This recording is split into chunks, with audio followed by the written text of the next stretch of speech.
మాయాపూతన జీవితాపహరణం గోవర్ధనోద్ధారణం. మాయావేషధారి అయి పూతన వచ్చేసి కంసుని మాటలు విని విషపు పాలిస్తారు. ఎవరైనా చిన్నపిల్లలకు చెప్పండి. విషపు పాలు, విషముతో కూడినటువంటి పాలు ఇచ్చింది. అప్పుడు దాన్ని గ్రోలినాడు, త్రాగినాడు, చంపినాడు. బుద్ధి కర్మానుసారిని స్వామి ఆమెకి ఎందుకు ఆ పాలు, విషపుతో కూడినటువంటి పాలు ఎందుకు ఇవ్వాలని బుద్ధి పుట్టింది? కారణం, ఎవరైనా చిన్న పసిపాపలకు ఆలాటి పాపబుద్ధులు పుట్టి పాపలను, ఆ చిన్న పసిపాపలను చంపాలని పాపం బుద్ధులు పుడతాయా అంటే అప్పుడు పోయిన జన్మలో ఆమె పూతన బలిచక్రవర్తి యొక్క కుమార్తె. వామన రూపమును ధరించి శ్రీ మహావిష్ణువు చిన్నవారుగా, వామనుడు అంటే పొట్టివారు, చిన్నవారు అని అర్థం.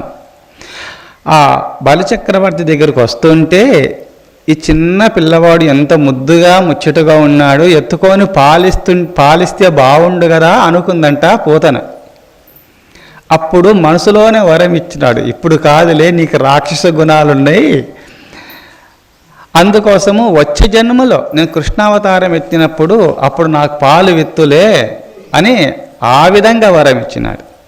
కానీ కంసుని మాటలు విని ఆ పాలు ఇవ్వకుండా, మామూలు అమ్మలిచ్చే పాలు ఇవ్వకుండా విషముతో కూడినటువంటి పాలిచ్చి సంపమని కంసుని ఆదేశానుసారంగా ఆ విధంగా పోయింది. అందుకోసమే మరణించగలిగింది.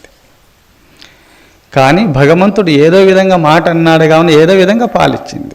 అందుకోసము ఆ బలిచక్రవర్తి కూతురే పోతున్న బుద్ధి కర్మానుసారి పూర్వజన్మ యొక్క రుణానుబంధాన్ని బట్టి ఇక దుర్జనుల యొక్క సాంగత్యం వల్ల, కంసుని యొక్క సాంగత్యం వల్ల ఏదో గోపిక రూపంలో ఉండి పుట్టి ఏ రూపంలో వచ్చి పాలు ఇవ్వచ్చు కదా, ఎందుకంటే ఆమెను ఏ విధంగా కృష్ణ పరమాత్మను సంపాల అనే భావన కంసునికి ఉదయించింది. ఆ పూతను పొరికొలపడము ఆ విధంగా రావడం జరిగింది. అందుకోసం దుర్జనుల యొక్క సాంగత్యం వల్ల సత్పురుషుల గూఢంగా దుర్మరణాలు తప్పాయి. అందుకోసం పూతనకు అదే జరిగింది ఇప్పుడు. కానీ ఆ భగవంతుడు స్మరణ చేసుకుంటూ ఉన్నుంటే కైవల్యాన్ని సిద్ధించేది. అందుకోసము ఇక్కడ మాయాపూతన జీవితాపహరణం గోవర్ధనోద్ధారణం